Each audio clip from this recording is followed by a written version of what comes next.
sommes très heureuses, ma coprésidente, le docteur Catherine Monpère et moi-même, de vous voir si nombreux ce soir, vous les adhérents des clubs Cœur et Santé, vous les bénévoles et les donateurs de la Fédération française de cardiologie.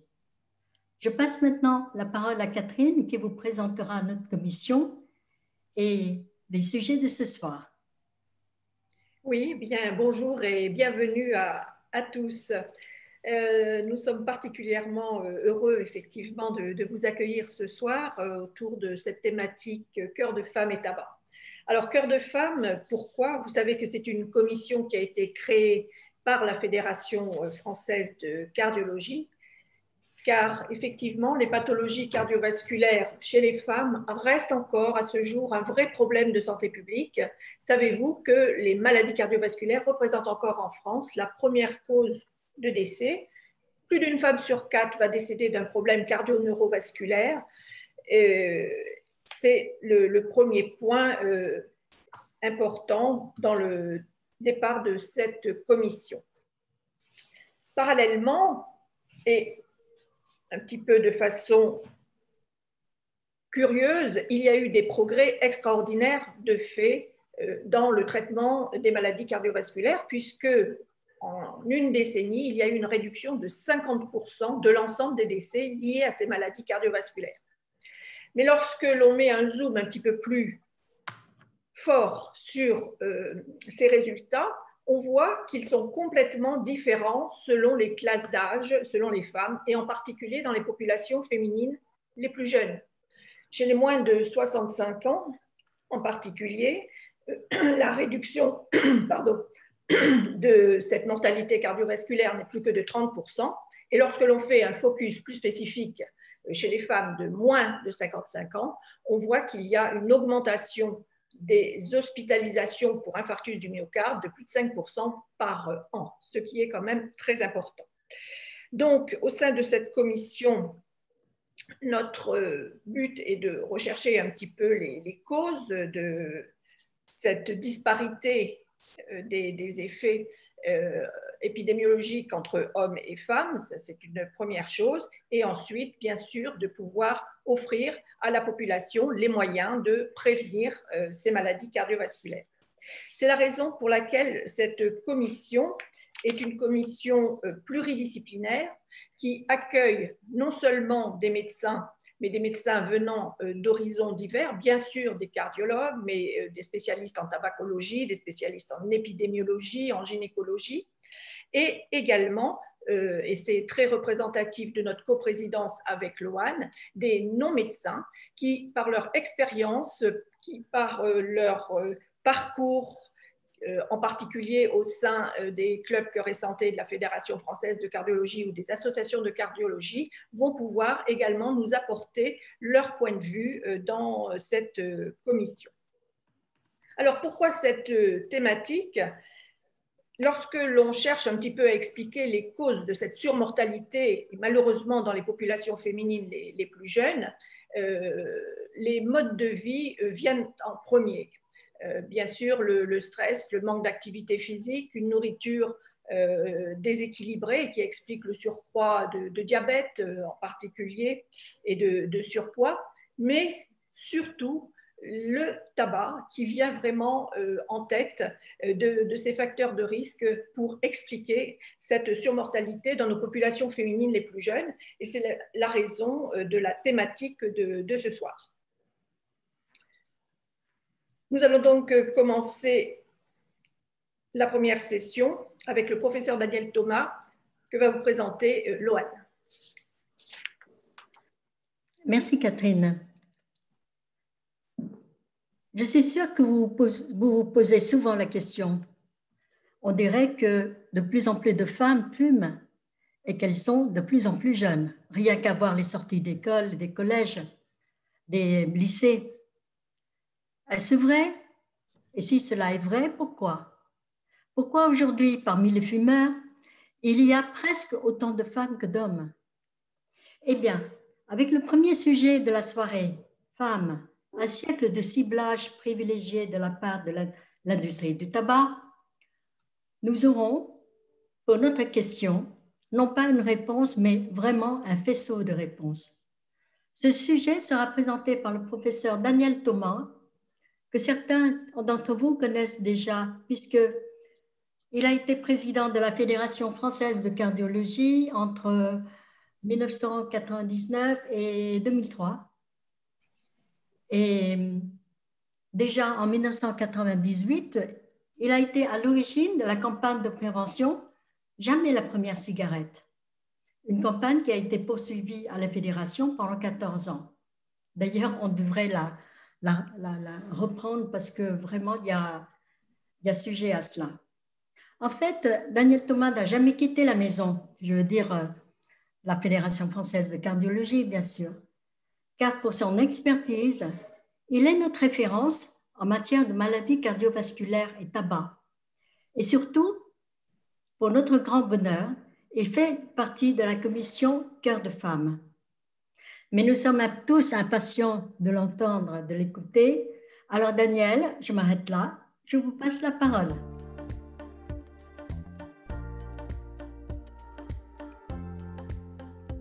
Merci Noam.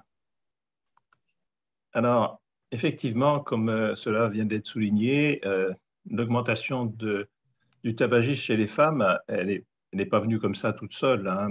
Cette augmentation, elle a été provoquée et de façon très, vous allez le voir, très organisée par l'industrie du tabac. Alors, si on remonte au 19e siècle, en particulier au début du 19e siècle, vous voyez que les femmes, en fait, utilisaient le tabac parfois, hein, vous voyez, ces élégantes-là, et puis là, peut-être un petit peu plus tard, hein, sur une vieille carte postale, au fin fond des campagnes, eh bien, on prisait, on ne fumait pas, on prisait. Voilà. Alors ça, c'était la consommation parcimonieuse et même quand les cigarettes sont apparues et qu'ils étaient des cigarettes non manufacturées, fumer, c'était pour les femmes totalement inhabituel. C'était le cas de certaines personnalités un peu provocatrices, comme Lola Montez. C'était considéré souvent un peu comme marginal, voire c'était franchement inconvenant, indécent, voire vulgaire, hein. Au point d'ailleurs que aux États-Unis, fumer en public, dans la rue, était illégal. Alors, tout ça a bien changé et l'industrie, c'est bien qui a commencé à faire fumer les hommes, qui étaient au départ de l'industrialisation de la cigarette les seuls fumeurs. Cette industrie a été l'organisateur de cette parité homme-femme dont on vient de vous parler. Et ceci, on va le voir avec de multiples ficelles qui ont évolué avec le temps, qui ont évolué avec les sociétés et qui, bien entendu, continuent, comme on va le voir, encore de nos jours. Alors, le premier réflexe de l'industrie du tabac, ça a été de se dire qu'il leur manquait la moitié de la population. Les hommes fumaient, mais les femmes ne fumaient pas. Et donc, il y avait une mine d'or, hein, comme disait le président de l'American Tobacco Company. Il y avait une mine d'or dans notre jardin qui, si on arrivait à la faire fumer, doublerait les profits. Et ce président de l'American Tobacco Company a embauché pour cela Edward Bernays, qui était, entre parenthèses, le neveu de Sigmund Freud, et qui venait de publier en 1928 un livre qui a fait du bruit plutôt par la suite d'ailleurs qu'à l'époque, Propaganda, qui était comment manipuler l'opinion en démocratie. Donc c'était la personne rêvée.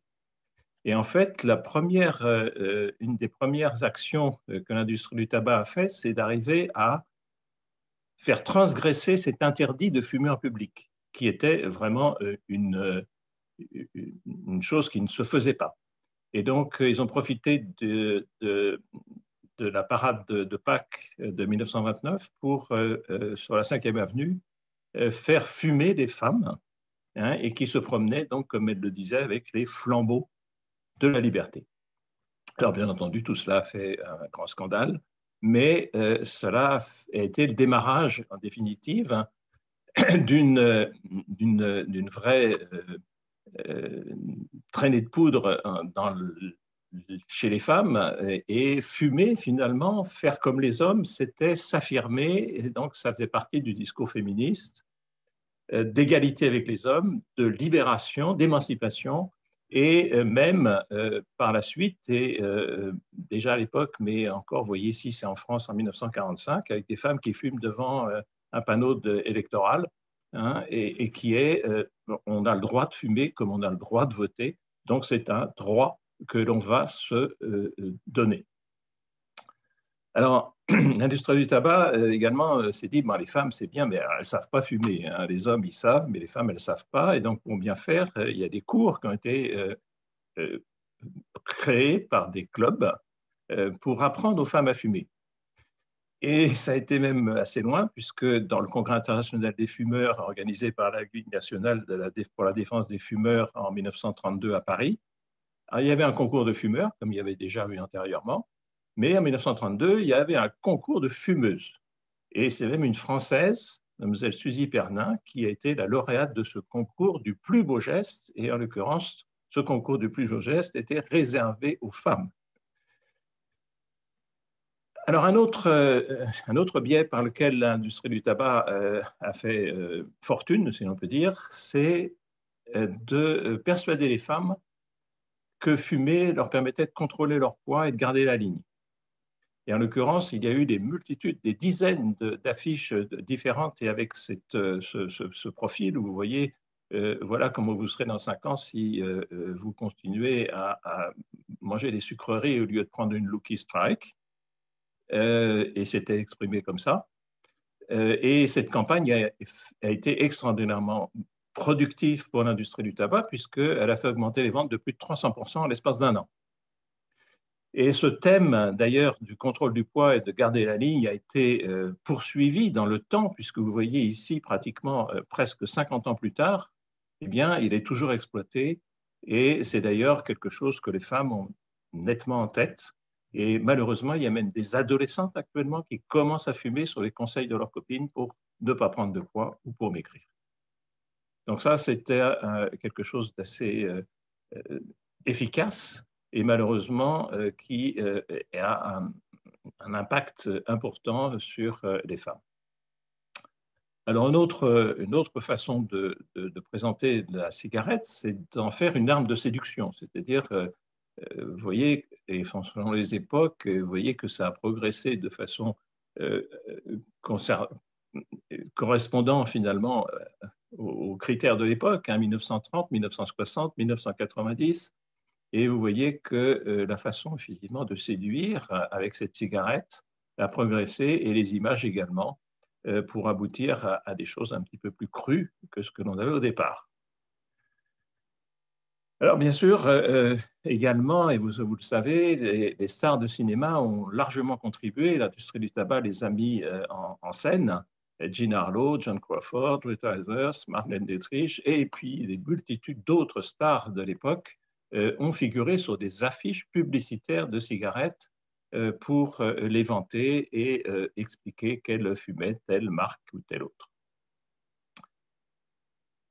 Alors, toujours dans le sujet qu'on a vu tout à l'heure par rapport à l'affirmation du fait qu'on pouvait faire aussi bien que les hommes et faire comme les hommes, il y a le fait de marquer cette évolution. Et en l'occurrence, beaucoup d'affiches de Virginia Slims ont cette thématique, hein, qui en a fait du chemin. Vous voyez ici un groupe de personnes en 1903 où il n'y a pas une femme, c'est ce qu'elle dit. Vous pouvez vous trouver ici une femme qui fume, et sous-entendu, moi je fume, et elle le montre très bien. Et puis ici, alors aussi, la caricature de cette émancipation, c'est que c'est monsieur qui a pris le tablier de cuisine et madame derrière sans tablier qui fume. Hein, et ça, c'est 1995. Vous voyez qu'il y a encore effectivement cette notion d'affirmation, d'émancipation, d'égalité. Nous ne sommes pas effectivement que des cuisinières. Monsieur va prendre le tablier et moi, je vais fumer pendant ce temps-là. Autre arme de l'industrie du tabac, c'est d'assimiler deux choses qui sont totalement antinomiques, qui sont le tabac avec le sport. Et ça, ils l'ont largement également utilisé. Vous voyez ici quelques exemples des années 30, des années 40, des années 70. Et donc ça a continué tant qu'effectivement les publicités ont eu cours. Ça a été un des thèmes favoris de l'industrie du tabac.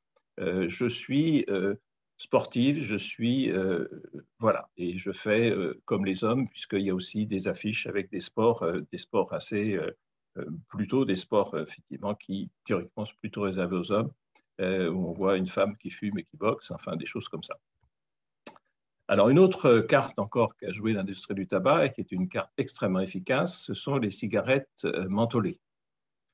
Alors pourquoi les cigarettes mentholées? Parce qu'il s'est aperçu très rapidement qu'elles étaient fortement appréciées des femmes. D'abord parce qu'elles favorisaient l'expérimentation, puisqu'elles ont un goût qui est moins âcre et ça donne une certaine douceur à la cigarette. Elles sont vécues du fait de la menthe et de façon un peu subjective comme moins dangereuses.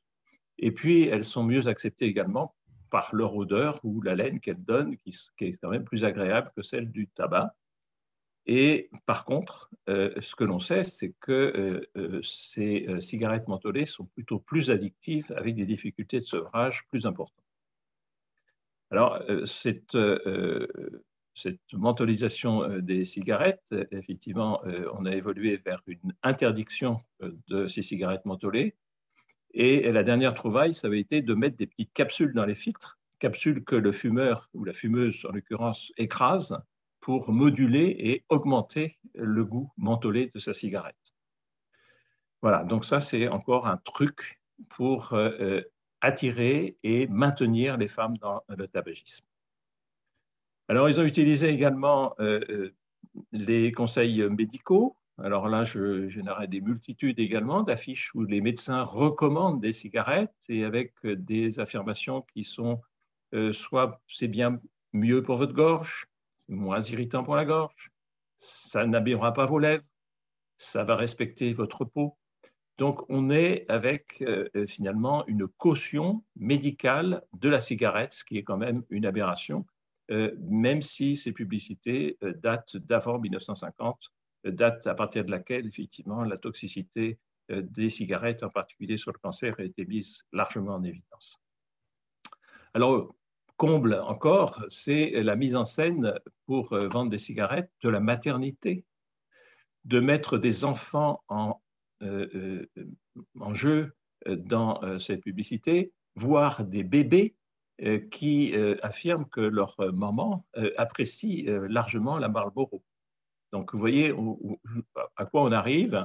Et alors, le comble du comble, ce sont ces publicités où des femmes avec des yeux au beurre noir expliquent que la cigarette qu'ils consomment a un goût pour lequel ça vaut la peine de se battre. Donc, vous voyez où on a pu en arriver. Et ça, ce n'est pas très vieux, c'est 1974, vous voyez, à un moment où, quand même, quelque part, les violences vis-à-vis des femmes commençaient effectivement à être considérées comme quelque chose qui n'était pas tout à fait normal. Et donc, là, on est vraiment dans le maximum de la perversité publicitaire.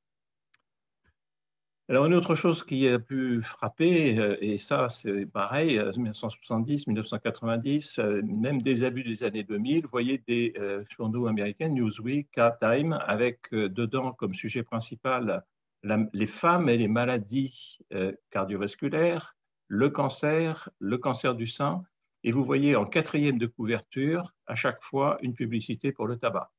Et ici, en particulier, pour femmes et maladies cardiovasculaires, une femme qui vante les camels. Donc là, on est là avec une association qui, si elle n'est pas orchestrée, on a quand même un doute sérieux pour savoir effectivement pourquoi ceci est associé à cela. Alors en France, alors je vous ai montré essentiellement des publicités américaines, puisque c'est là où elles ont été les plus florides. Hein, mais en France, la CETA, effectivement, a fait également très fort, en particulier ici dans les années 60. Vous voyez qu'on retrouve les mêmes thèmes, l'égalité, le sport, la séduction, la convivialité féministe, le luxe, Donc, on retrouve toujours les mêmes thèmes qui sont repris et qui marchent, puisque à ce moment-là, la consommation de tabac en France chez les femmes a commencé à augmenter de façon significative. Alors, en 1976, il y a eu la loi Veil qui a interdit la publicité directe pour les cigarettes telles qu'elles étaient sur la plaque précédente. Eh bien, vous voyez que ça a continué. Alors, effectivement, si on ne fait pas très attention, ici, vous voyez, ce sont des allumettes, en fait. Ce ne sont pas des cigarettes. Hein. Et donc, entre 76 et 78, vous voyez, des millions de boîtes d'allumettes ont été fabriquées avec un packaging qui ressemblait fortement à des paquets de cigarettes, soit de gauloises, soit de gitanes.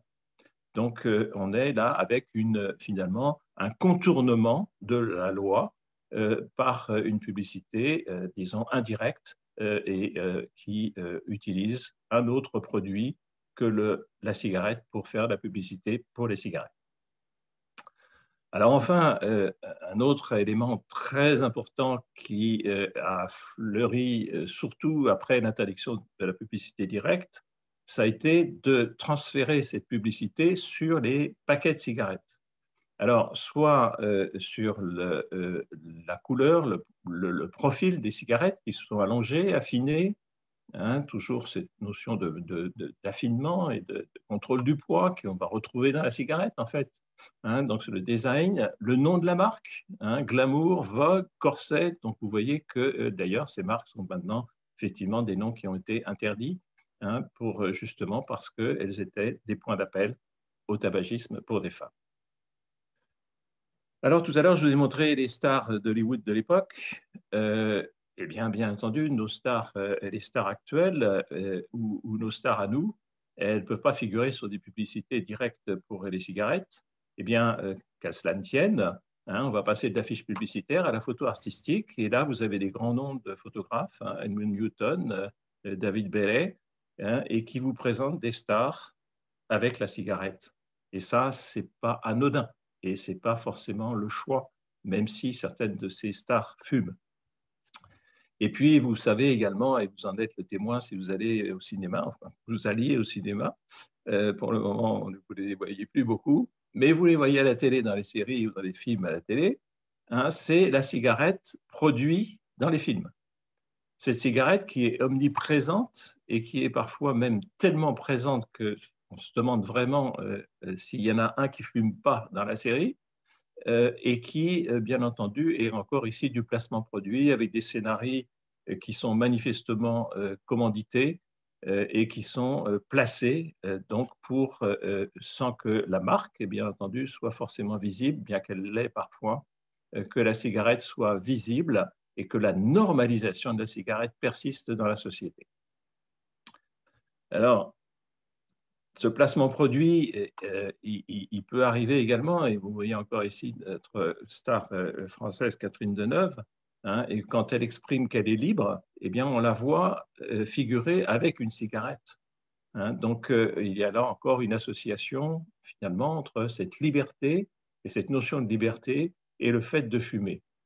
Et puis, cette cigarette, on la voit parfois là où elle ne serait pas forcément très utile, parce que ce n'est pas le sujet, eh bien, elle est quand même présente et elle est associée avec effectivement des thématiques de séduction, des thématiques sexées, genrées, très fortes, hein, et qui peuvent toucher d'ailleurs autant les hommes que les femmes.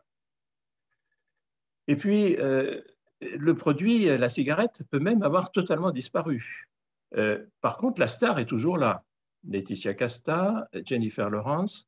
Et vous voyez que cette publicité pour Saint-Laurent, qui n'est pas vieille, hein, 2017, hein, une double page dans Le Monde Magazine, où si elle ne fume pas, là, bien sûr, alors on ne voit pas la cigarette, il n'y a pas de cigarette. Mais ce geste, bien entendu, imite de façon sans équivoque le fait de fumer. Et là, c'est encore plus fort puisqu'on a remplacé l'objet, le produit, par un autre produit et qui va faire le travail, c'est-à-dire le rouge à lèvres Dior et qui, en plus, non prédestiné, s'appelle Dior Addict.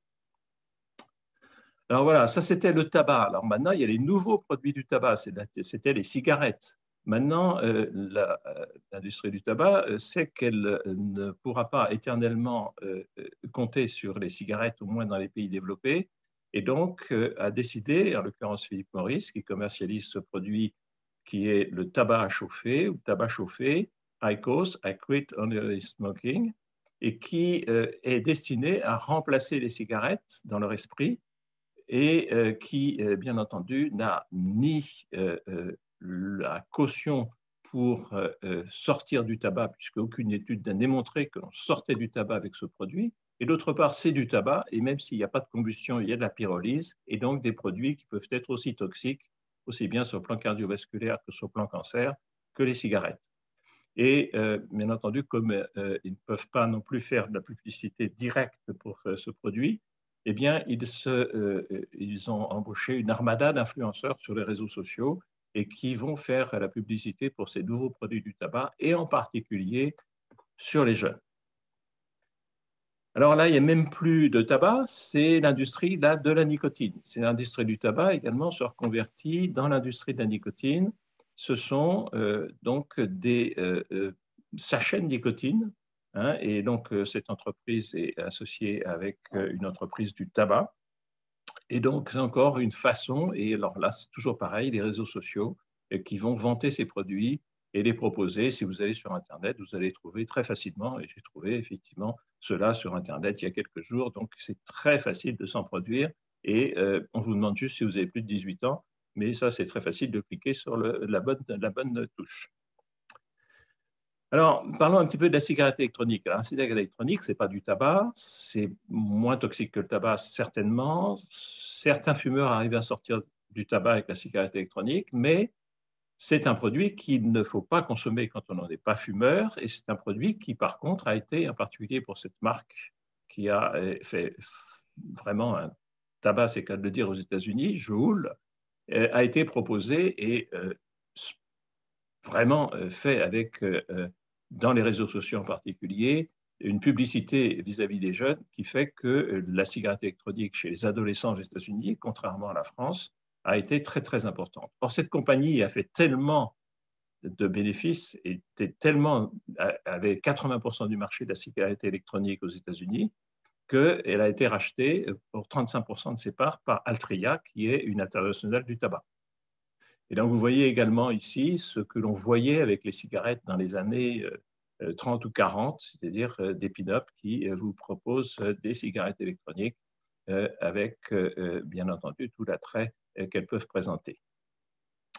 Alors, c'est les mêmes stratégies d'ailleurs que pour les cigarettes conventionnelles. Vous voyez qu'ici, si vous comparez ces deux publicités, cigarettes conventionnelles pour Shisha Slim et ici la Blue qui est la cigarette électronique d'Imperial Tobacco, eh bien, on retrouve exactement les mêmes standards. Et pareil ici pour la comparaison pour le tabac roulé d'Imperial Tobacco et sa cigarette électronique, et avec les mêmes ficelles. Alors, ça ne s'arrête pas là, parce que l'industrie du tabac cherche également à se faire une belle réputation.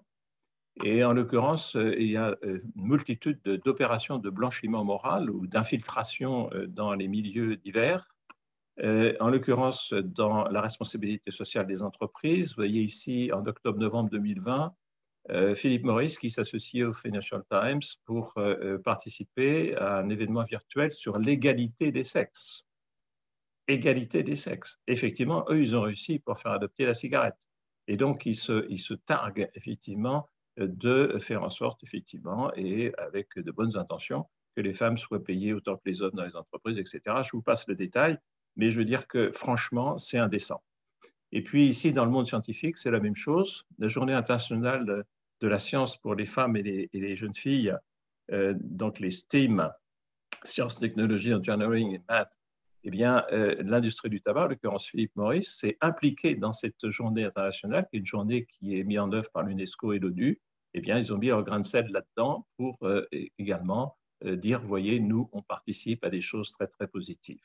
Et puis, je vous passe les détails. Il y a des tas de choses comme ça qui sont des espèces de fenêtres qui essayent de valoriser ce qu'ils font alors que c'est, vous l'avez compris, cette industrie est une industrie qui avance masquée et c'est une industrie qui, au fil du temps, a fait fumer les femmes. Et alors, comme les femmes dans les pays développés fument de moins en moins quand même, parce que, on ne vous l'a pas dit encore, mais sur les 3 dernières années, autant les hommes que les femmes, il y a eu une baisse très significative en France du tabagisme, et il y a des pays où il y a encore une baisse qui a été beaucoup plus rapide et plus ancienne qu'en France. Eh bien, qu'est-ce que fait l'industrie du tabac? Eh bien, elle va se rabattre sur des pays moins armés, plus naïfs, hein, et vous voyez ce genre de publicité, je ne vous fais pas de dessin. Celle-ci également, qui vous rappelle quelque chose, parce que je vous ai montré tout à l'heure. Et puis même Alain Delon, qui, dans le sud-est asiatique, effectivement, a développé sa cigarette. Et ça, vous ne le saviez pas probablement, parce qu'il ne s'est jamais vanté ici en France. Et vous voyez que l'industrie du tabac organise pour les jeunes des événements, fait des publicités ciblées, a des produits dérivés, et on a même ici, pour l'affirmation, effectivement, des femmes musulmanes, une femme avec une cigarette à la bouche.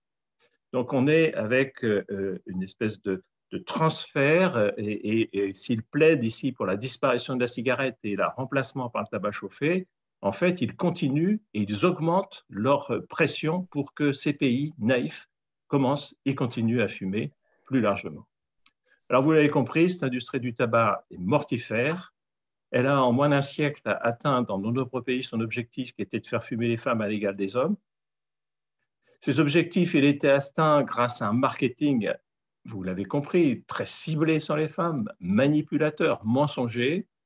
Et ça a été rendu possible parce que la cigarette, il n'y a pas un produit dans le monde sur lequel on a une marge bénéficiaire aussi importante, donc des profits gigantesques, et qui a permis effectivement d'amplifier tout cela, et en achetant en particulier des contributions multiples.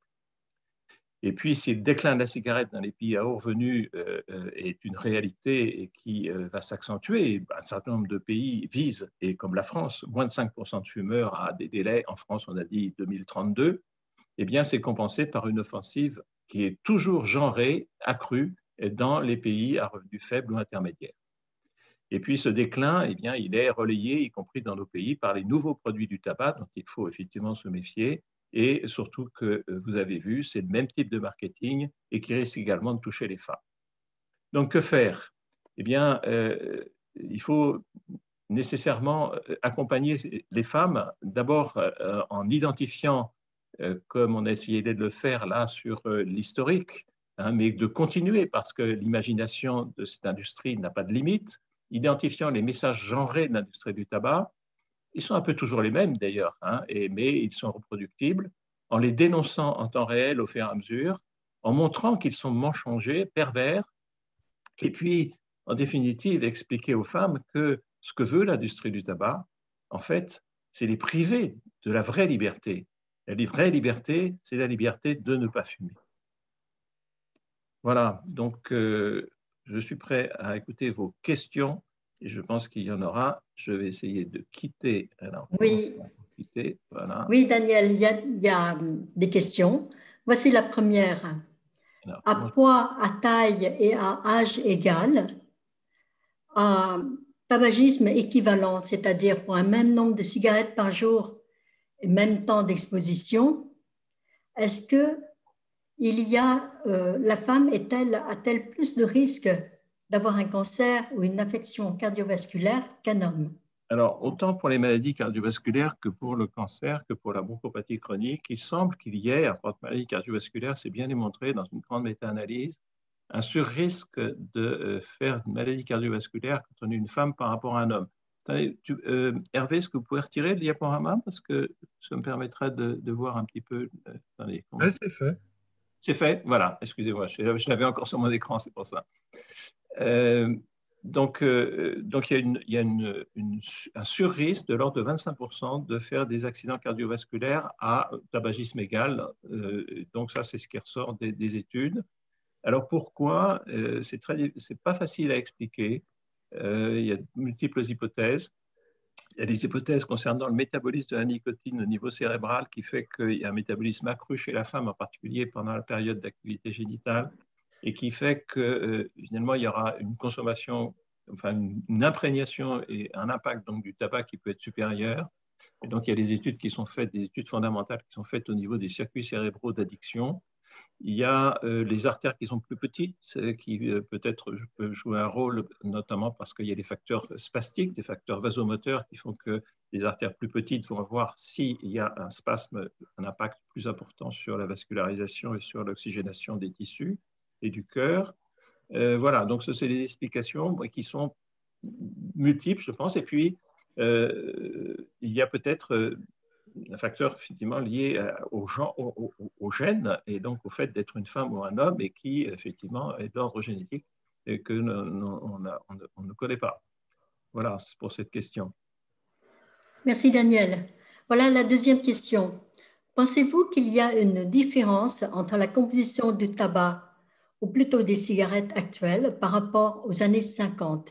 Et si oui, existe-t-il un lien de cause à effet avec les problèmes cardiovasculaires? Alors, entendons-nous bien, les cigarettes de 1900, les cigarettes de 1950, les cigarettes de 2020 sont aussi toxiques pour toutes les pathologies liées au tabac. Ce qui a changé au fil du temps, c'est une certaine manipulation, dirons-nous, de l'industrie du tabac sur les cigarettes, en l'occurrence l'introduction par Philip Morris dans les Marlboro de l'ammoniac pour que le tabac soit avec plus basique et donc avec une absorption accrue, et donc qui fait que le shoot de nicotine est beaucoup plus rapide avec ces cigarettes ammoniaquées. Et ça, c'est de la manipulation pour la cinétique de la nicotine, mais ce n'est pas de la manipulation qui a augmenté la toxicité du tabac. Donc, c'est quelque chose qui, par contre, maintient le fumeur plus volontiers dans le tabac, donc qui augmente son risque.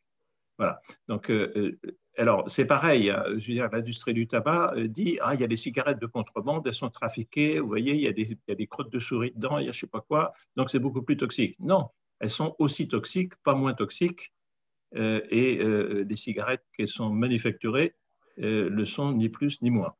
Hein. Donc, il n'y a pas de nuance et il n'y a pas de tabac qui soit pas toxique et il n'y a pas de tabac qui ne puisse pas donner toutes les complications du tabagisme. Et que, alors que ce soit d'ailleurs cigarettes, cigares, pipes, tabac roulé, tout ça c'est la même chose. La chicha également, qui est bien à la mode pour les jeunes, tout ça c'est la même toxicité équivalente sur le plan cardiovasculaire, bien démontrée dans l'étude Interart, qui a montré un risque multiplié par 3 pour tous ces types de consommation, quels qu'ils soient. Il n'y a pas que la cigarette. Très bien, merci Daniel. Je suis désolée pour les autres questions. Nous allons vous répondre hors de la ligne et nous allons continuer avec le deuxième sujet. Je passe la parole à Catherine. Oui, merci Loane. Effectivement, c'est un peu frustrant peut-être de ne pas avoir plus de temps pour la discussion, mais c'est vrai que le temps passe très très vite. Mais vous aurez chacun une réponse à ces questions parce que je vois qu'elles sont en train de s'accumuler là, ce qui est plutôt bon signe. Nous allons passer maintenant, j'allais dire un petit peu dans le vif du sujet, c'est-à-dire quelles sont les atteintes cardiovasculaires liées au tabagisme, au féminin. Et pour cela, moi, je suis très contente d'accueillir le docteur Lisa Richard. Lisa est cardiologue. Elle consacre son temps essentiellement à la prévention et à la réadaptation cardiovasculaire dans son beau centre de Sainte-Thoresse en région toulousaine. Et elle est particulièrement attentive effectivement aux problématiques féminines. Elle est en train de mettre en place et d'évaluer un programme d'éducation thérapeutique spécifique aux femmes venant de faire un infarctus qu'elle a dans son centre. Et elle était tout à fait bien placée pour nous parler effectivement du retentissement cardiovasculaire de ce tabagisme chez les femmes. Elle fait partie également de la Société française de cardiologie et du groupe de travail du groupe exercice réadaptation au sport. Lisa, je te laisse la parole. Merci beaucoup Catherine.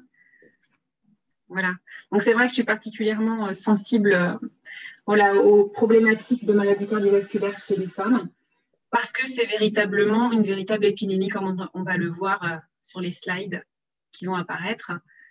voilà, c'est une urgence, c'est véritablement une urgence. Alors, on en prend conscience et je pense que maintenant, ça fait quelques années qu'on arrive à mieux identifier, à mieux sensibiliser et en parler aux femmes. Et c'est vraiment une urgence.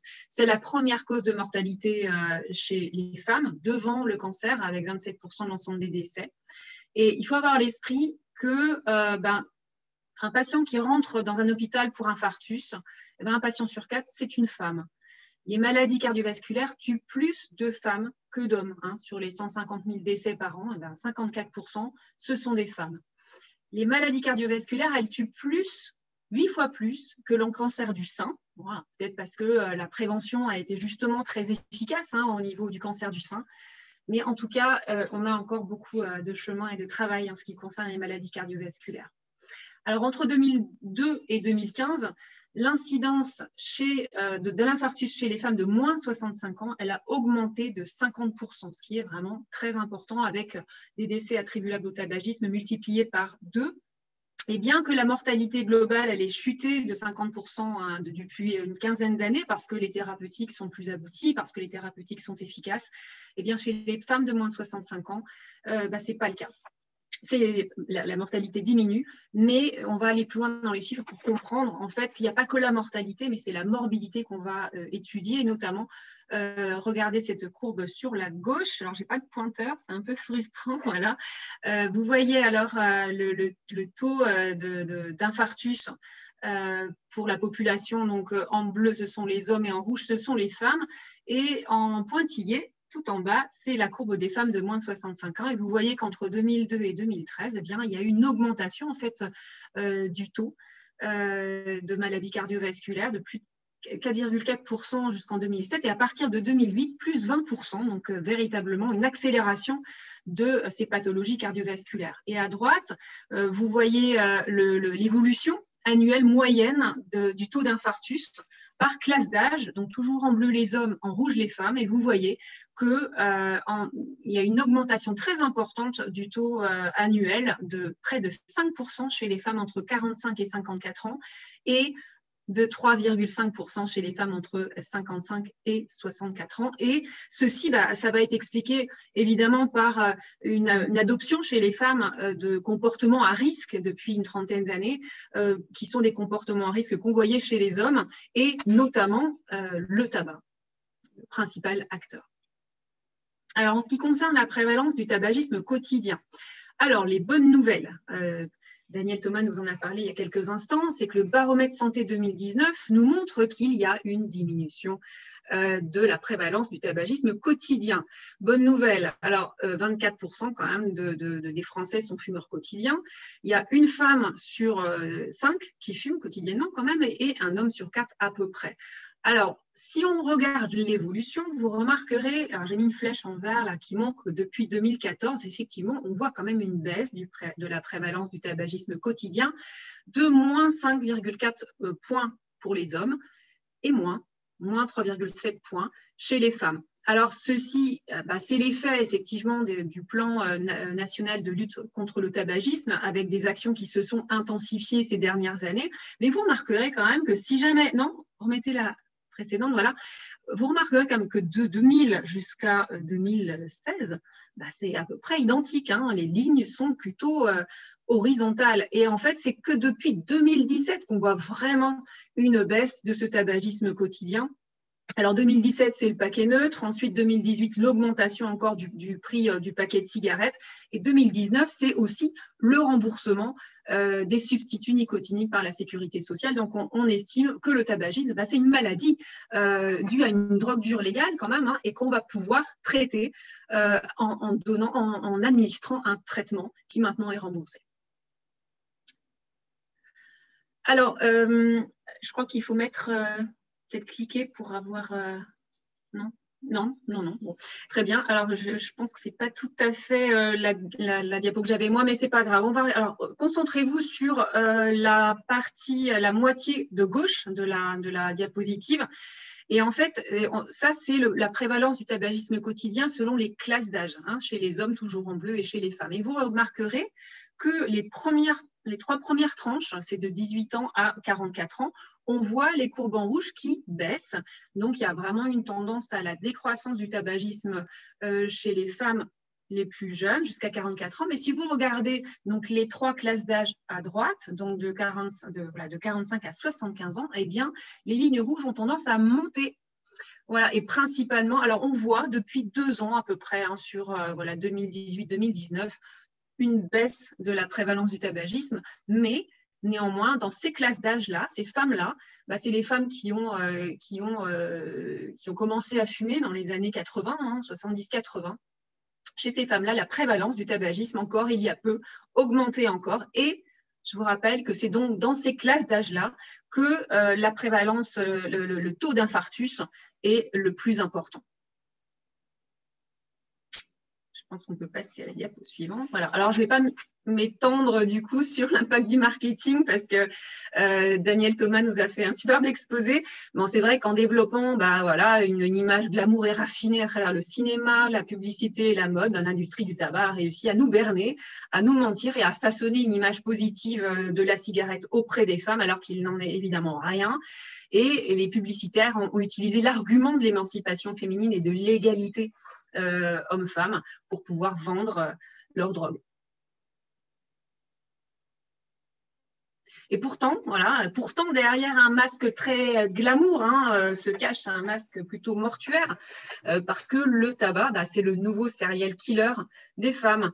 Alors, vous voyez ces courbes-là, ce sont les courbes d'évolution du pourcentage de décès attribuables au tabac entre 2000 et 2014. Alors, si vous vous concentrez sur le graphique de gauche, c'est l'évolution chez la population de 35 à 64 ans, chez la population la plus jeune, en bleu toujours les hommes, en rouge les femmes, et on voit que ce taux a augmenté de 2 fois, donc il a doublé entre 2000 et 2014, principalement chez les femmes jeunes.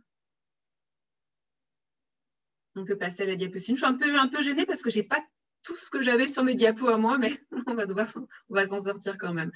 Alors, voilà, on parlait de l'impact cardiovasculaire du tabac. Voilà, c'est peut-être encore une idée qui n'est pas assez répandue, mais effectivement, le tabac, c'est plus dangereux et l'impact est plus néfaste chez la femme que chez l'homme. Et dans cette méta-analyse dont parlait Daniel il y a peu, publiée dans le Lancet en 2011, donc une méta-analyse concernant 2,4 millions de sujets, eh bien, concernant la maladie coronaire, eh bien, les femmes fumeuses ont plus 25% de risque relatif de maladie coronaire par rapport aux fumeurs.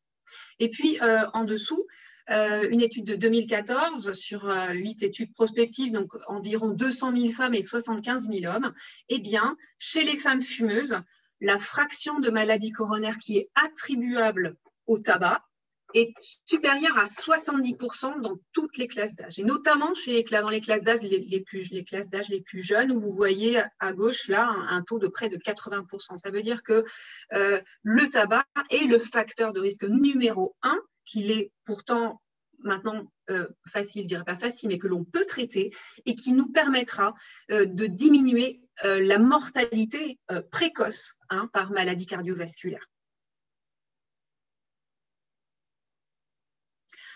Alors, on ne va pas s'en tenir qu'à l'infarctus. La maladie cardiovasculaire, c'est aussi les artères. Donc, en ce qui concerne les accidents vasculaires cérébraux, eh bien, le risque relatif de décès par AVC est plus important chez les femmes. Vous voyez un risque relatif donc, de 4,6 par rapport aux hommes qui sont à 3 fois plus de risques, et notamment dans les classes d'âge les plus jeunes. Alors, dans la classe d'âge 45-60 ans, c'est la classe où le tabagisme, la prévalence est la plus importante. Et dans la tranche d'âge 30-45 ans, eh ben, il peut y avoir aussi tabac et aussi tabac pilule. Donc ça, c'est un risque très important. On y reviendra un petit peu plus tard. Donc voilà, ce qu'il faut retenir, c'est que le risque relatif est plus élevé chez les femmes, et en particulier chez les femmes jeunes, de présenter un AVC. Alors, si on clique, voilà. Et donc, sur cette étude-là, on notait que la prévalence du tabagisme chez les patients de moins de 55 ans qui avaient présenté un AVC, eh bien, dans cette population-là, environ 60% étaient des fumeurs actifs ou d'anciens fumeurs. Alors, en ce qui concerne les pathologies aortiques, qui sont en fait peut-être moins étudiées hein, que l'infarctus, mais néanmoins, on voit que pour l'anévrisme de l'aorte abdominale ou les dissections aortiques, eh bien, on a également une augmentation. Alors, si on clique, peut-être qu'on aura les pourcentages. Non, mais c'est pas grave. Je vais la commenter comme ça. Alors, pour les anévrismes de l'aorte abdominale, il y a une augmentation annuelle d'environ 3%. Alors, ça paraît faible, mais ça augmente quand même, et notamment dans la classe d'âge 55 et 64 ans. Et puis, on a vu une augmentation d'incidence des dissections aortiques de plus de 25% entre 2000 et 2015, 2000 et 2015 à peu près. Voilà, donc une évolution significative des hospitalisations pour des pathologies aortiques chez les femmes, dont le tabac peut être évidemment un des grands pourvoyeurs. Slide suivante. Voilà, l'artériopathie, donc l'artériopathie oblitérante des membres inférieurs ou artérite, eh bien, c'est encore une fois une pathologie qu'on ne dépiste pas assez chez les femmes. Alors, souvent, on a pensé pendant longtemps que la prévalence de l'artérite était plus importante chez les hommes que chez les femmes. Et en fait, les dernières études montrent, non, finalement, les femmes seraient peut-être plus atteintes, mais elles sont moins bien dépistées, donc on les comptabilise moins. Il faut retenir que le tabac, surtout, alors le tabac, augmente le risque d'artérite hein, de 3 fois. Mais le tabac et diabète, c'est encore pire. Donc, c'est sûr que l'association tabac et diabète, c'est un grand pourvoyeur d'artérite. Mais, comme je vous le disais, malheureusement, les femmes, comme pour l'infarctus, présentent plus de formes asymptomatiques, des formes atypiques, symptomatologie atypique, qui font qu'on le dépiste moins et qu'on peut donc avoir un retard au diagnostic. Toujours est-il que cette artérite, souvent, elle a un retentissement fonctionnel plus important encore chez les femmes. C'est toujours un peu atypique chez les femmes, avec une augmentation du risque de dépression et de mortalité cardiovasculaire plus importante chez les hommes en termes de conséquences. Et je souligne encore une fois que le dépistage, le traitement, la revascularisation, la prise en charge et l'optimisation du traitement, la prise en charge des facteurs de risque cardiovasculaire, elle est moins bien effectuée chez les femmes que chez les hommes. Et je rappelle que le premier traitement chez une femme fumeuse qui présente une artérite, c'est l'arrêt du tabac et l'activité physique. Moi, Lisa, j'ai 2 questions. On me demande ce que c'est que l'artérite. Ah, l'artérite. Voilà. Alors, l'artérite ou artériopathie oblitérante des membres inférieurs, eh bien, c'est finalement c'est la conséquence de l'athérosclérose au niveau des artères des jambes. Donc, l'athérosclérose, c'est une maladie qui va, je vais utiliser des termes simples, encrasser nos artères avec des plaques où il va y avoir du cholestérol, du calcium, des cellules inflammatoires et qui vont progressivement boucher nos artères. Cette athérosclérose, elle est sous l'influence de facteurs de risque cardiovasculaire, dont le tabac, qui est un facteur de risque majeur, et elle peut atteindre l'ensemble de notre arbre artériel. Donc, ça va atteindre les artères de notre cœur et donc risquer de provoquer un infarctus du myocarde. Ça peut atteindre les artères cérébrales, les artères carotides ou les artères cérébrales, et donc la conséquence sera un accident vasculaire cérébral. Ça peut atteindre l'aorte, donc avec des anévrismes de l'aorte abdominale, ou des dissections de l'aorte, et puis ça va atteindre aussi les artères des jambes, et donc les artères vont progressivement s'oblitérer, et donc les personnes vont avoir des douleurs à la marche, puisque les muscles des jambes ne vont pas être assez irrigués lorsque on va marcher, puisque la demande en sang va être plus importante, l'irrigation va être plus importante, mais à cause de ces rétrécissements sur les artères, eh bien les muscles vont souffrir et on va avoir une douleur qui peut se présenter sous la forme de douleurs au niveau des mollets, notamment avec des crampes si on continue à marcher. Alors, les facteurs associés qui vont renforcer le risque cardiovasculaire chez les femmes, eh bien, en premier lieu, il va y avoir la pilule. On sait que chez les femmes en âge de procréer, 80% prennent la pilule. Et alors, quand elles prennent la pilule et qu'elles fument, eh bien, on leur dit faut arrêter la pilule.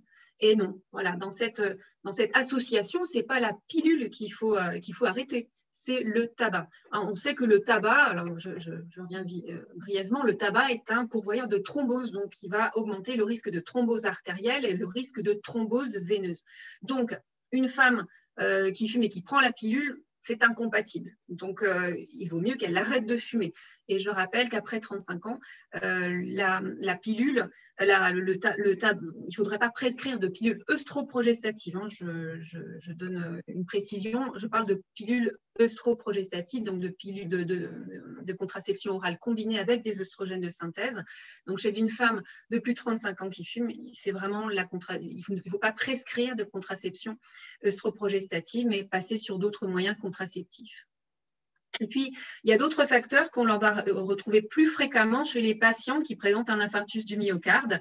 Donc, vous voyez, là, c'est une étude en dessous, hein, donc avec le tableau. C'est une étude sur 3500 patients qui ont présenté un infarctus du myocarde. C'était une population jeune avec une moyenne d'âge de 48 ans. Eh bien, vous voyez que les gens qui fument, c'est en dessous, hein, smoking, ils étaient à peu près à 60%. Eh bien, on va remarquer que chez les femmes, les facteurs de risque les plus associés en cas d'infarctus vont être le diabète et l'obésité, alors que chez l'homme, ce sera plutôt la dyslipidémie. Donc, c'est important de le comprendre, ça veut dire qu'une femme diabétique et en surpoids, elle a vraiment un risque majeur de présenter une coronaropathie précoce. Alors, peut-être qu'on peut cliquer pour avoir voilà, le reste. Alors, la prévention cardiovasculaire chez la femme, eh bien, elle va finalement se décliner, hein, au fur et à mesure de sa vie et des différentes étapes hormonales de sa vie. Donc, dans la première partie de vie, lors de la période de procréation, eh bien, une femme sous pilule, on va faire bien attention au risque de l'association tabac-pilule. Ensuite, pendant toute la phase de grossesse, eh bien, on va s'atteler à dépister, par exemple, une hypertension gravidique ou un diabète gestationnel, qui sont des marqueurs de risque de potentielles maladies cardiovasculaires futures. Ensuite, dans la deuxième partie de vie, au moment où la ménopause s'installe, eh bien, il va y avoir un bouleversement métabolique qui va contribuer à augmenter le risque de syndrome métabolique, le risque de voir se dégrader des facteurs comme la dyslipidémie, comme le diabète, qui vont avoir plus la possibilité de s'installer. Et c'est à ce moment-là, si vous voulez, que si on continue à fumer alors que ces facteurs de risque risquent de se développer, c'est là où on va avoir le plus de risque d'avoir une maladie coronaire. Mais néanmoins, j'insiste, hein, parce qu'à droite, vous voyez la population jeune, 20-35 ans, eh bien, dans les facteurs de risque qui apparaissent maintenant et qui n'existaient pas avant, il y a le tabac, le stress, l'obésité, la sédentarité qui font le lit de potentielles maladies coronariennes précoces. Donc, le tabac doit être combattu à tous les âges de la vie de la femme. Alors, je parlais d'épidémie de maladies cardiovasculaires, mais je pense qu'il faut aussi parler d'épidémie de pathologies pulmonaires, parce qu'évidemment, l'impact que va avoir le tabac en ce qui concerne les pathologies pulmonaire chez les femmes est extrêmement néfaste.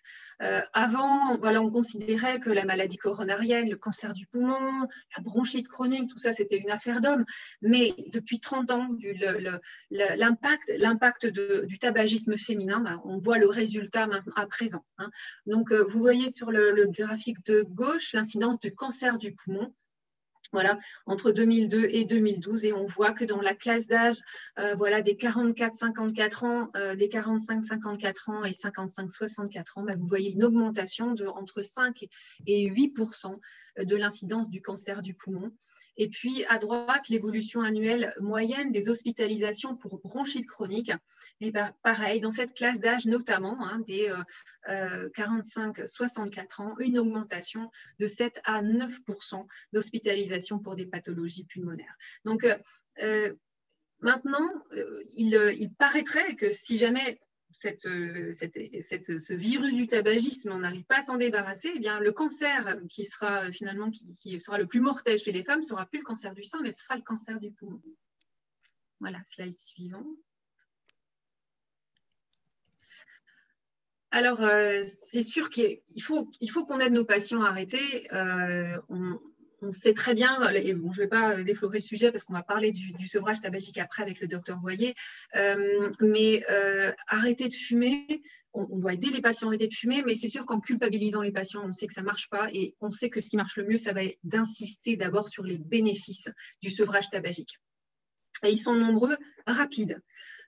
Notamment en ce qui concerne le spasme coronaire et le risque de thrombose. Je sais qu'au moment où on arrête de fumer, eh bien, on a une réduction très rapide du risque de spasme, donc l'artère avec le tabac en fumant risque de se spasmer.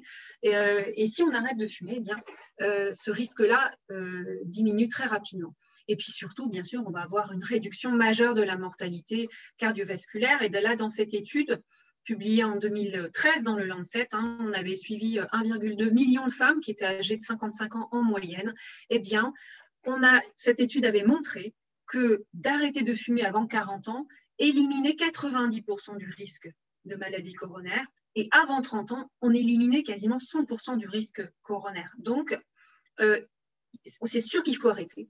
Même si c'est 60 ans, même si c'est 70 ans, il y a toujours un bénéfice. Mais aussi, on sait aussi qu'arrêter le plus tôt possible, eh bien, ça permettra d'éliminer plus de risques parce qu'on sait aussi que le temps d'exposition va jouer beaucoup dans le risque, notamment en ce qui concerne le risque pulmonaire. Mais au niveau des maladies cardiovasculaires, on sait que le bénéfice peut être assez rapide, très rapide. Donc, il faut s'atteler à aider les patients à arrêter le plus tôt possible. On en aura les bénéfices le plus précocement possible.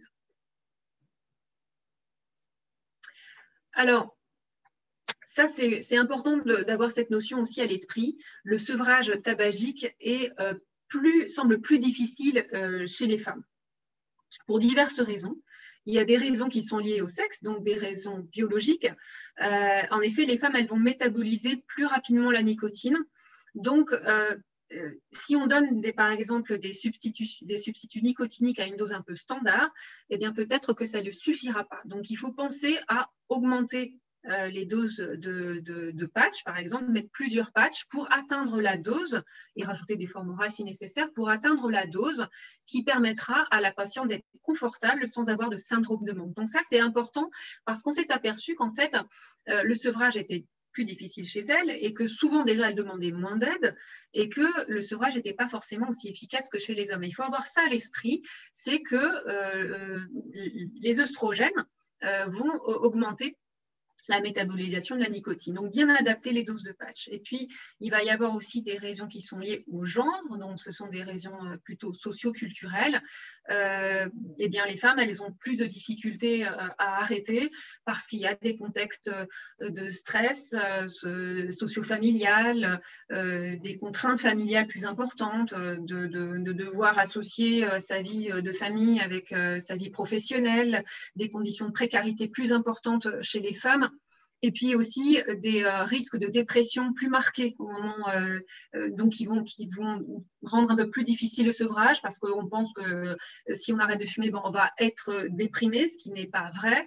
Et puis la crainte de la prise de poids, il y a un facteur de rechute chez les femmes parce qu'elles finalement préfèrent ne pas arrêter de fumer parce qu'elles ont déjà essayé une fois, que ça s'est mal passé, qu'elles ont pris 10 kilos et que ça va être encore plus déprimant de reprendre du poids.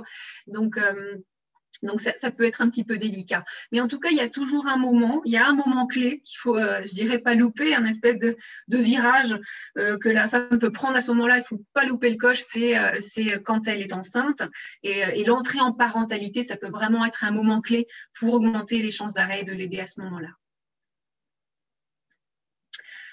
Voilà, en conclusion, les messages que je voulais vous apporter, je peux vous les résumer ainsi. Voilà, les maladies cardiovasculaires, c'est vraiment une urgence épidémiologique chez les femmes. Les femmes sont moins bien prises en charge, elles sont moins bien dépistées, la prévention n'est pas optimale chez elles.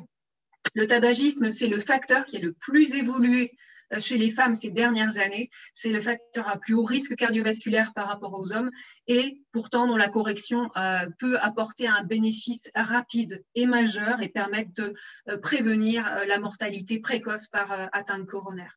Donc c'est important de connaître les spécificités femmes-hommes pour améliorer la prise en charge des fumeuses avec toutefois une note d'espoir puisqu'on voit une diminution de la prévalence du tabagisme quotidien depuis maintenant presque 3 ans et que donc il nous faut continuer à renforcer les mesures de santé publique et optimiser la formation des soignants pour permettre d'éradiquer ce virus du tabagisme et espérer une génération non-fumeur à l'horizon 2032. Voilà, je vous remercie.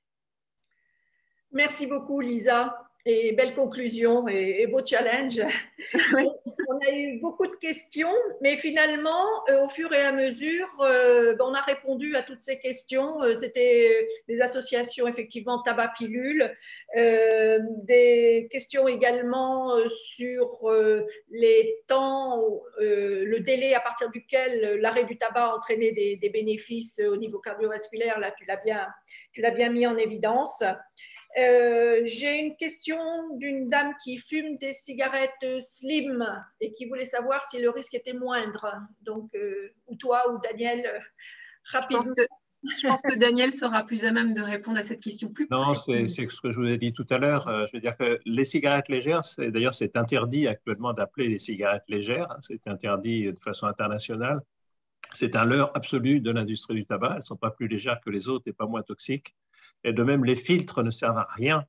Et ça, c'est également la plus grosse forfitude de l'industrie du tabac quand ils ont introduit les filtres, après qu'on a dit que le tabac pouvait donner le cancer du poumon. Et ces filtres ne servent à rien en termes, et en plus sont une source sur le plan écologique de problématiques que sont évoquées ces derniers temps. Donc franchement, les cigarettes légères, il n'y a pas de cigarettes légères, madame. Je crois qu'il faut vraiment combattre cette idée. Pas de cigarettes sans risque. J'ai dit tout à l'heure qu'elles soient de contrebande, pas de contrebande, qu'elles soient manufacturées par l'industrie du tabac ou par… voilà, et où que vous les achetiez, si vous fumez, vous avez le même risque. Merci beaucoup. On va être obligé de continuer puisque là encore, on est juste dans les délais. Il y a des questions, mais je pense que beaucoup sur le sevrage et je pense que Karine Voyer va pouvoir effectivement nous répondre. Donc, le docteur Karine Voyer est cardiologue, elle est à Tours, elle est tabacologue également. Et dans une autre vie, eh bien, ça a été une de mes collègues avec laquelle j'ai eu le plaisir de travailler en prévention et réadaptation cardiovasculaire au centre Bois-Gibert. Et déjà là, elle était très impliquée dans tous les aspects liés aux addictions et au tabac en particulier, avec effectivement une note, j'allais dire, plus particulière de cette addiction chez les femmes. On a parlé de la prise de poids, là, ce sont des questions qui reviennent souvent. Voilà. Est-ce que c'est inéluctable? Comment lutter contre cela? Ce sera peut-être une partie de la réponse. Karine, je te laisse la parole. Bonsoir et merci Catherine et merci aux organisateurs de m'avoir invité à vous parler de l'arrêt du tabac. Alors on vient de voir effectivement les dangers, les complications du tabac. Très heureusement, ils sont réversibles avec l'arrêt, source de nombreux autres bénéfices dont nous allons parler.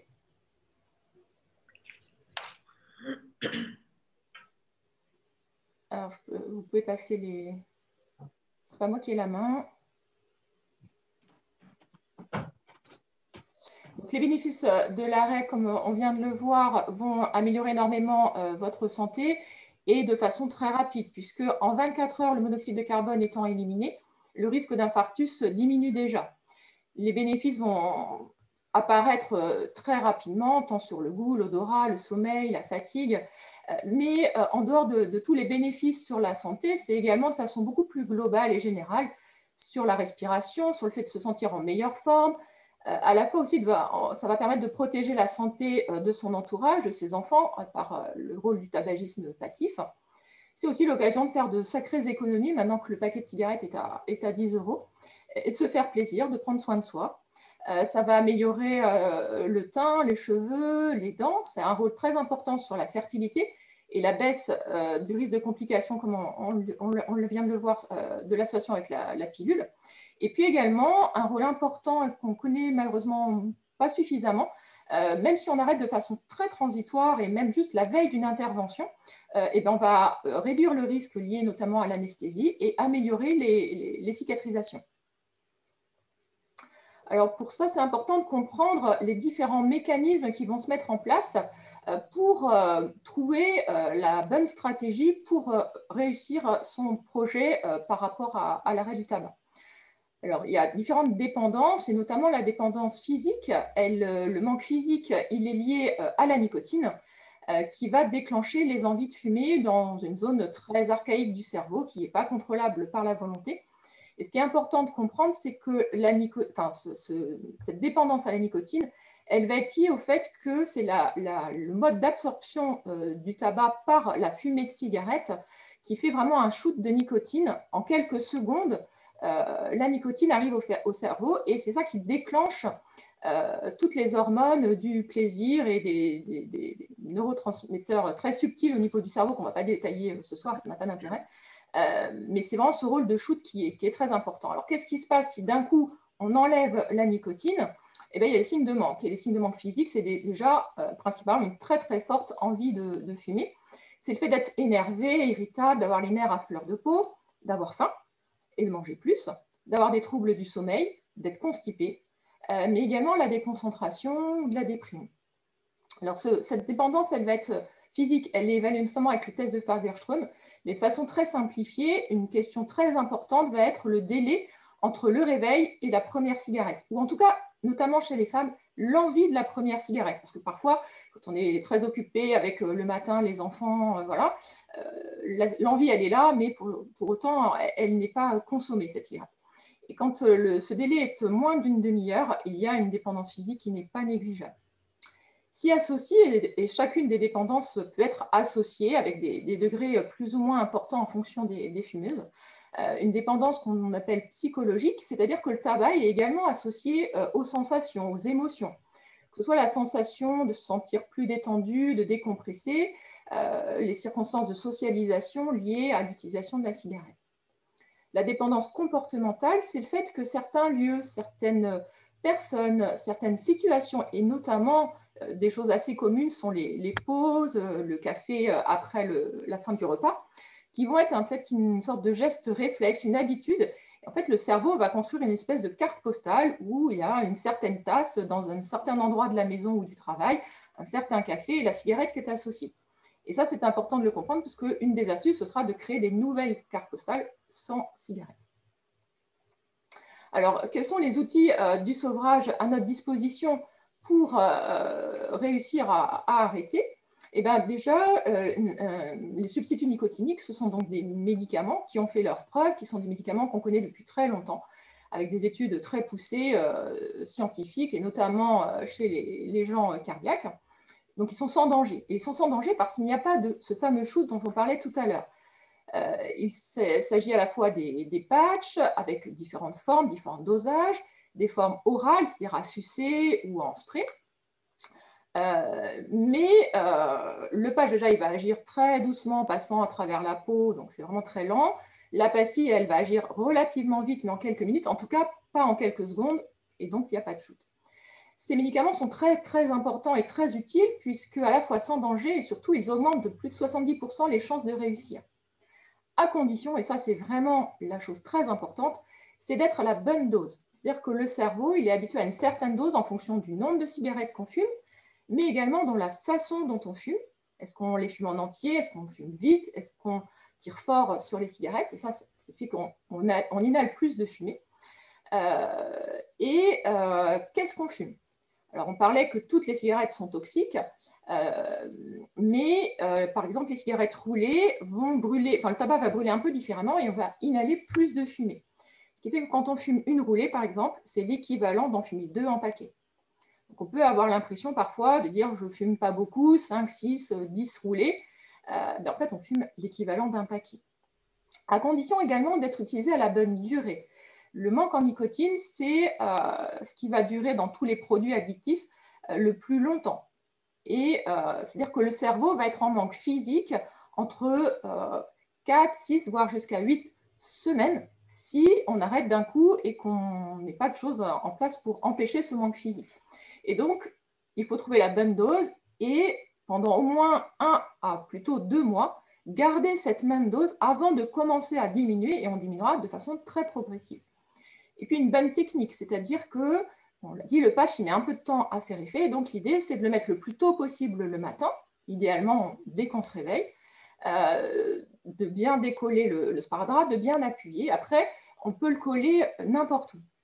Il faut éviter la zone des seins, mais sinon, on peut le mettre sur les bras, l'arrière du dos, le ventre, voire sur les jambes. Et puis, l'idée, c'est de changer chaque jour de côté, chaque jour d'endroit, pour pas que la peau, à force, s'irrite du sparadrap. Alors, il n'y a pas de danger supplémentaire à fumer sous patch. C'est-à-dire, ce qui est dangereux, c'est la fumée des cigarettes. Qu'il y ait un patch ou pas, il n'y a pas plus de danger. Et donc, on utilise également les substituts pour réduire sa consommation sans forcément arrêter d'emblée complètement tout de suite. Les substituts sont possibles et vraiment même très intéressants et doivent être utilisés s'il y a besoin pendant la grossesse et l'allaitement. Ce sont des médicaments qui sont en accès libre, c'est-à-dire que vous pouvez aller à la pharmacie en acheter, mais surtout maintenant avec une ordonnance, ce sont des médicaments qui sont complètement remboursés. L'ordonnance, elle peut être faite par le médecin traitant, par les médecins spécialistes, le médecin du travail, le médecin scolaire, les infirmières, les kinés, les sages-femmes, et les sages-femmes peuvent également prescrire non seulement à la femme enceinte, mais au conjoint, enfin l'entourage proche de la femme enceinte, et les dentistes. Alors, si jamais on se trompe un petit peu et qu'on met un peu trop fort de substituts, qu'est-ce qui va se passer? Ça va être très inconfortable, comme quand on a trop fumé. La bouche pâteuse, la tête qui tourne, le cœur qui bat un petit peu plus vite. C'est très inconfortable, mais ce n'est pas dangereux, et notamment, ce n'est pas dangereux pour le cœur. À ce moment-là, on décolle un peu, notamment le patch, on coupe un morceau, on a moins de médicaments.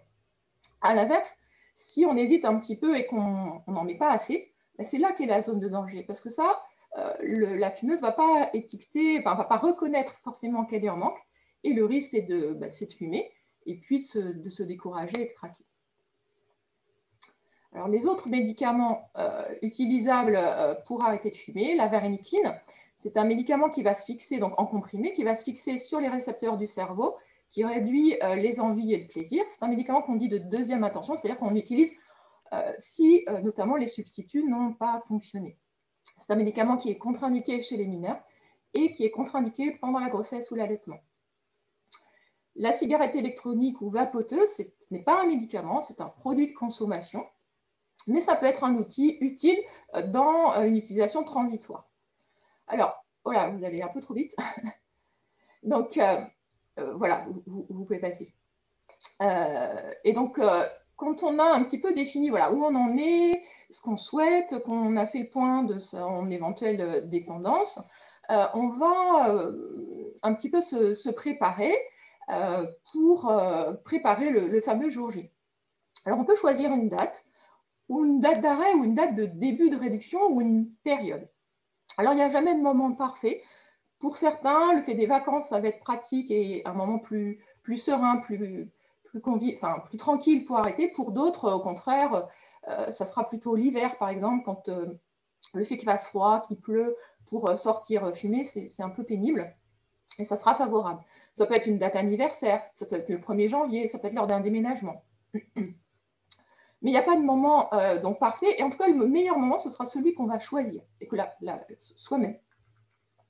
Il y a également des moments qui peuvent être propices, et notamment c'est la campagne de Moi sans tabac, qui a lieu depuis maintenant plusieurs années, qui est basée sur le fait qu'en novembre, on arrête ensemble. Et si on tient un mois, on a 5 fois plus de chances d'arrêter de façon définitive. Et puis le fait d'être ensemble avec ses amis, ses collègues, son conjoint, on augmente ses chances. Pardon.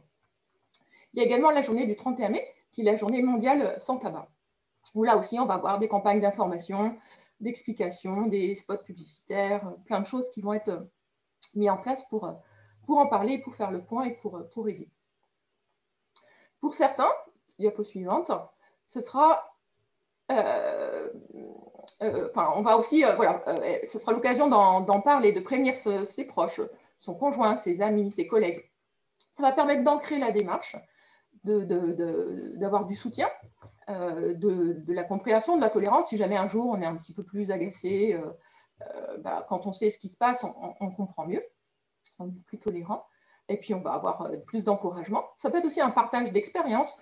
Chacun est différent, mais on peut utiliser les expériences des uns des autres pour se faire un petit peu son idée.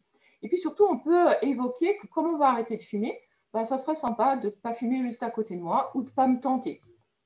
Pour certains, au contraire, ça va être de rester plus secret. C'est une démarche personnelle, c'est une démarche intime. Je n'ai pas envie d'en parler autour de moi. Et puis finalement, ça sera une surprise et je verrai comment mes amis ou ma famille va réagir quand ils vont se rendre compte par eux-mêmes que j'ai arrêté.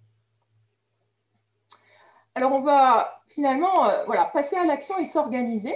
On a eu l'occasion d'en parler avec son médecin, son pharmacien, son infirmière. On a éventuellement une ordonnance et on est passé à la pharmacie chercher le traitement dont on avait besoin. On va organiser des nouvelles occupations pour s'occuper les idées, l'esprit, avec des jeux, des sudoku, des mots fléchés, prévoir des petites choses sur son téléphone. On va s'occuper les mains avec un stylo, une balle, la bouche, boire de l'eau, une tisane, des petites choses à croquer. On va modifier certaines pauses, changer certaines habitudes, notamment l'organisation du matin. Si on avait l'habitude de se lever, de prendre son café, sa première cigarette, peut-être qu'on peut se dire je vais essayer de passer d'abord par la douche et la salle de bain. Ça me permet de me coller mon pad, je prends éventuellement une première pastille et d'aller après prendre mon café. Dans la carte postale de mon cerveau, les choses vont être différentes et la cigarette ne va pas s'imposer de la même façon. Ça peut être de changer son habitude par rapport au café, de changer de tasse, de changer de marque, de passer à du thé ou une tisane. D'éviter les situations à risque. Par exemple, à la pause avec les collègues fumeurs, soit je vais décaler ma pause ou je vais privilégier d'aller avec des collègues non fumeurs. On peut préparer son logement, enlever tout ce qui va faire penser aux cigarettes, enlever les briquets, les cendriers, changer et pourquoi pas un petit peu de déco. Et puis on peut se dire, voilà, j'ai fait ma liste des choses qui comptaient pour moi, des choses, pourquoi j'ai envie d'arrêter. On peut tout à fait l'écrire sur un mot, sur un post-it, dans son téléphone et l'afficher. Ça va permettre de s'aider dans les petits moments un peu plus difficiles ou de se rappeler les bénéfices qu'on a déjà ressentis si on a déjà arrêté, même juste quelques jours ou quelques heures auparavant. Alors le stress, on a évoqué que c'était quelque chose de très important et qui pouvait être un frein dans la réflexion d'avoir envie d'arrêter de fumer. Alors le tabac, c'est un excitant. C'est-à-dire que c'est un stresseur.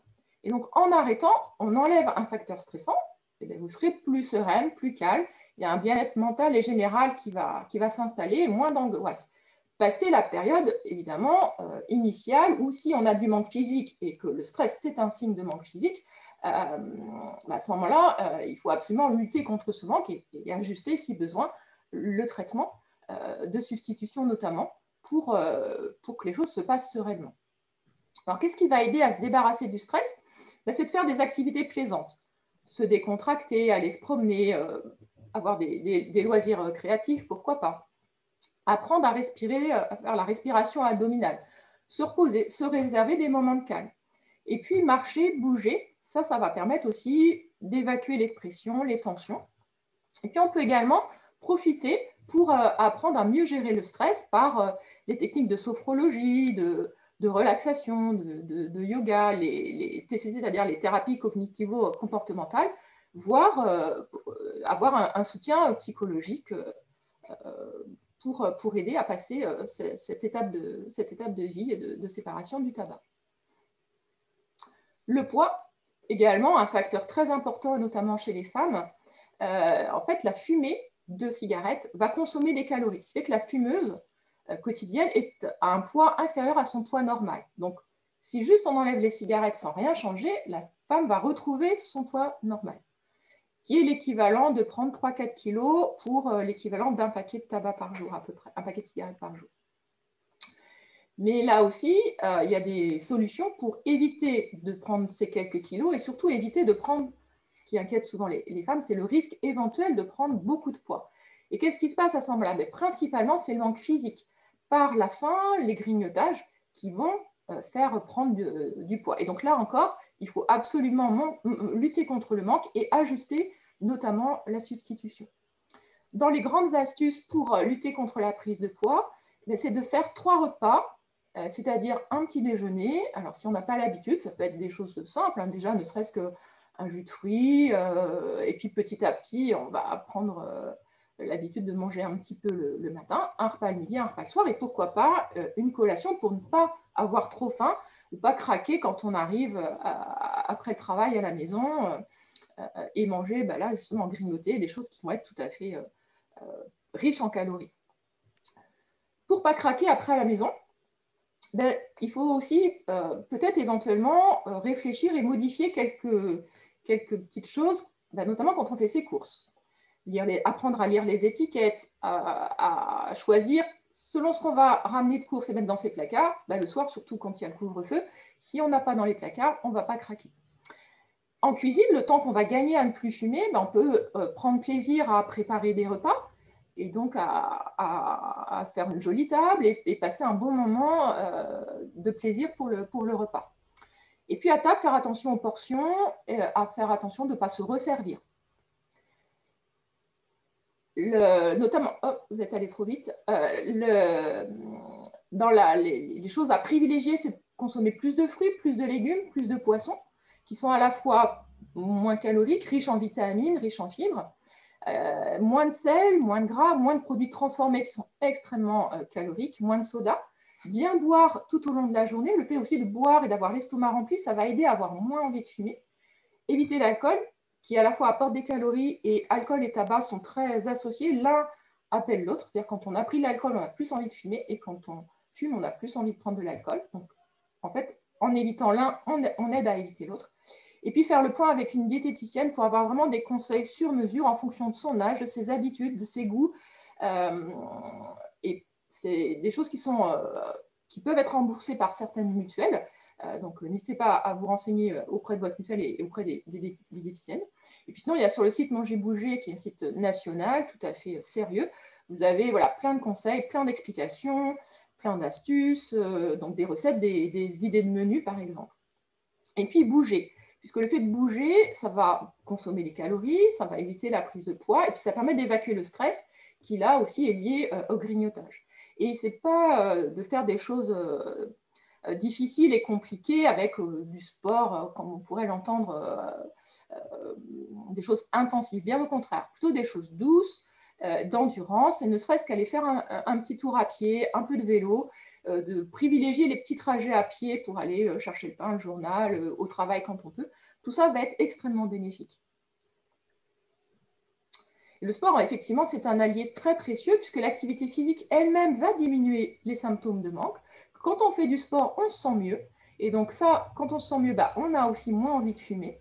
Quand on fait de l'activité physique, on a un meilleur tonus et un meilleur sommeil. Le stress est mieux géré. Donc voilà, on se sent mieux. Et ça aussi, c'est propice à la fois pour réussir à arrêter et à ne pas craquer, à ne pas reprendre.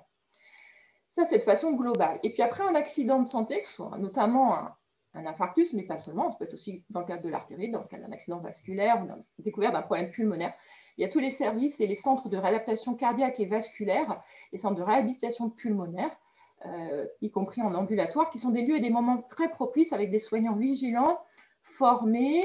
Et donc, ça va être vraiment quelque chose auquel il faut penser. Il faut là aussi le développer et l'enseigner aux soignants et le proposer, et notamment aux patientes. Alors, quelques particularités en temps de pandémie. Si pour environ une personne sur 4, enfin un fumeur sur 4, la pandémie a été l'occasion d'augmenter sa consommation par les stress, les soucis liés au confinement, et bien pour 20% des fumeurs, ça a été l'occasion de diminuer. Ça a été également une prise de conscience pour certains, le fait que le bureau de tabac soit un commerce essentiel, ouvert, on peut faire une attestation pour aller chercher des paquets de cigarettes. Ça a permis de se dire, mince, c'est peut-être pas quelque chose qui correspond à ce que j'avais l'impression. Et puis c'est pas quelque chose qui me plaît et que j'ai envie de continuer. C'est l'occasion aussi de protéger ses proches, notamment du tabagisme passif, quand on est en télétravail avec l'école des enfants à la maison et qu'on ne peut pas sortir pour fumer. Ça peut être aussi un mode déclencheur de vouloir changer des choses. Également, le fait de devoir manipuler son masque pour fumer, qui allait fumer des autres, tout ça, c'est des sources de contamination. Et puis, quand on fume, on a un poumon qui est plus vulnérable. Et donc, tout ça fait qu'on a envie de plus se protéger et donc d'arrêter. Et puis, le confinement, cette pandémie, c'est source aussi de multiples changements. Et donc, peut-être que dans tous ces changements, on va profiter pour ajouter ce changement qui est l'arrêt du tabac. Puisque le télétravail, ça a plein d'inconvénients, mais ça a aussi cet avantage qu'il n'y a pas de pause avec les collègues fumeurs, par exemple, qu'on ne peut pas voir ses amis, il n'y a pas de sortie, mais finalement, ces moments aussi festifs où on fume, le fait qu'il n'y en ait pas pour amorcer un sevrage, on peut se dire, je vais en profiter. Et puis, il y a eu beaucoup le développement des téléconsultations, notamment par visio. C'est-à-dire que même si on n'a pas un médecin ou un soignant formé à proximité, si on est un peu inquiet d'aller consulter alors qu'il y a la pandémie, les risques et tout ça, eh ben, vraiment pour faire le point du tabac et avoir une ordonnance, des conseils, des explications, vraiment, ça c'est tout à fait accessible à la téléconsultation. On va voir également quelques particularités liées à ce moment très particulier de la grossesse. Comme on le disait tout à l'heure, il n'y a pas de consommation sans risque, à la fois pour la fertilité, c'est-à-dire avant la concrétisation de la grossesse, pour le déroulement de la grossesse et pour le bon développement du bébé et de l'accouchement et de la vie du jeune enfant. Voilà, quelques cigarettes peuvent avoir des complications. L'arrêt, il va être bénéfique à tout moment. C'est-à-dire qu'idéalement, c'est encore mieux d'arrêter même avant de prendre la pilule, d'arrêter avant de faire un bébé. Mais si on arrête même au tout début, on sera vraiment gagnant. Mais même la veille d'accoucher, voilà, on sera encore gagnant et on va diminuer les dangers. Et quand on est enceinte, l'objectif, c'est vraiment 0 cigarette. Il y a eu encore, malheureusement, on l'entend de moins en moins, mais malgré tout, parfois, où finalement, 2-3 cigarettes pour ne pas stresser le bébé et la femme enceinte, c'est mieux comme ça. Non, pas du tout, parce que notamment la femme enceinte, elle va beaucoup réduire le nombre de cigarettes, et c'est vraiment très très bien, mais inconsciemment, elle va tirer un peu plus vite, un peu plus en entier sur ces cigarettes, et maintenir une certaine quantité de fumée, donc de monoxyde de carbone, assez importante. Et là aussi, dans cette période particulière de vie, les substituts nicotiniques sont très utiles, mais il ne faudra pas hésiter à mettre des doses adaptées, éventuellement un peu plus fortes qu'on ne l'aurait pensé en dehors de la grossesse. C'est sans danger. Et on conseille de ne pas utiliser la vapoteuse. Si, malgré tous ces conseils et toutes ces petites explications, on craque, déjà, il faut savoir que c'est fréquent, que les accidents de parcours font partie de l'apprentissage de votre vie sans tabac. Ce qui est important, c'est de pouvoir en parler, de comprendre pourquoi, de décrypter ce qui s'est passé. Plusieurs possibilités. Il y avait du manque physique, des envies très fortes, et on a fumé. Alors, soit parce qu'on n'a pas mis de médicaments, soit qu'ils n'étaient pas à la bonne dose, soit finalement, ça se passait super bien, et c'est ça le danger, c'est qu'on les arrêtait beaucoup trop vite. Soit parce qu'il y avait des situations à risque, et donc, il faut les repérer. Est-ce qu'elles sont liées à la situation, aux émotions, aux pensées? Est-ce que c'est l'entourage? On a plus de chances d'arrêter quand le conjoint, par exemple, ou s'il y a des grands enfants qui fument à la maison, si tout le monde arrête en même temps.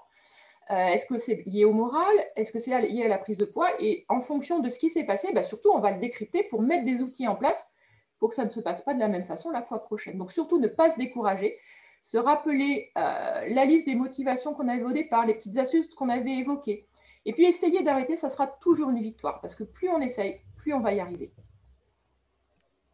Alors, éventuellement, la consultation avec un ou une tabacologue, ça va permettre d'aider les fumeurs. On sait qu'on augmente énormément, là aussi, comme pour les substituts. On a beaucoup plus de chances d'arriver à arrêter de fumer si on se fait aider. Et donc, qu'est-ce qui va se passer à cette consultation? On va discuter avec le tabacologue. On va évoquer, on va faire le point de sa personnalité, de son histoire de vie, de ses expériences. Est-ce qu'on a déjà arrêté? Comment ça s'est passé? Est-ce qu'il y a des dépendances? Lesquelles? Est-ce qu'il y a des facteurs associés? Est-ce qu'il y a eu des traitements ou pas? À quelle dose? Et puis, surtout, quel est l'objectif? Arrêter complètement? Diminuer? Est-ce qu'il y a eu des craintes, des peurs? On peut avoir très, très envie et puis en même temps avoir très, très peur d'arrêter. Et donc, le fait de décrypter tout ça et de mettre les outils va permettre d'améliorer énormément, notamment la confiance en soi, donc d'y arriver. Et puis surtout d'éviter les rechutes. Tout ça avec beaucoup de respect, en fonction de chacun et de chacune notamment, beaucoup d'empathie. Et puis c'est vraiment un suivi sur mesure. Et c'est vraiment un facteur clé à la fois de réussite, mais de réussite en douceur. Donc pour conclure, félicitez-vous. L'idée d'arrêter de fumer, c'est vraiment le plus beau cadeau que vous puissiez faire à votre santé et à vous-même. Et vraiment, c'est l'occasion d'être vraiment très, très fière de vous. Je vous remercie de votre attention. Merci beaucoup, Karine. On a eu quelques questions, mais je crains qu'on n'ait pas le temps de les exposer puisqu'on a déjà dépassé notre temps. Essentiellement, peut-être rapidement, effet secondaire du patch. Alors, l'effet secondaire, éventuellement, et puis il y a parfois des allergies, des intolérances. Il y a plusieurs marques. On peut avoir des allergies à une marque et pas à une autre, donc ça vaut le coup d'essayer. Et puis surtout vraiment d'alterner, plus on change de plus on change d'endroit quand on va coller son patch, moins on peut avoir d'allergies. Et puis, on peut mettre des pommades anti-allergiques, voire des comprimés anti-allergiques si vraiment c'est un petit peu handicapant. Merci. Eh bien, nous allons conclure ce webinaire avec une forte participation encore à ce moment. Merci infiniment à tous. Je vais laisser la parole à Loane pour 2-3 informations avant de nous quitter. Merci encore de votre écoute.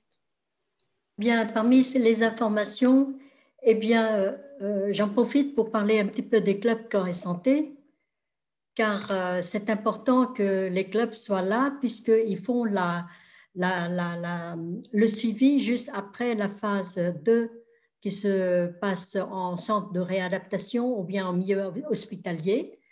Dans les clubs corps et santé, nous sommes 2000 bénévoles, à peu près 300 cardiologues, tous bénévoles.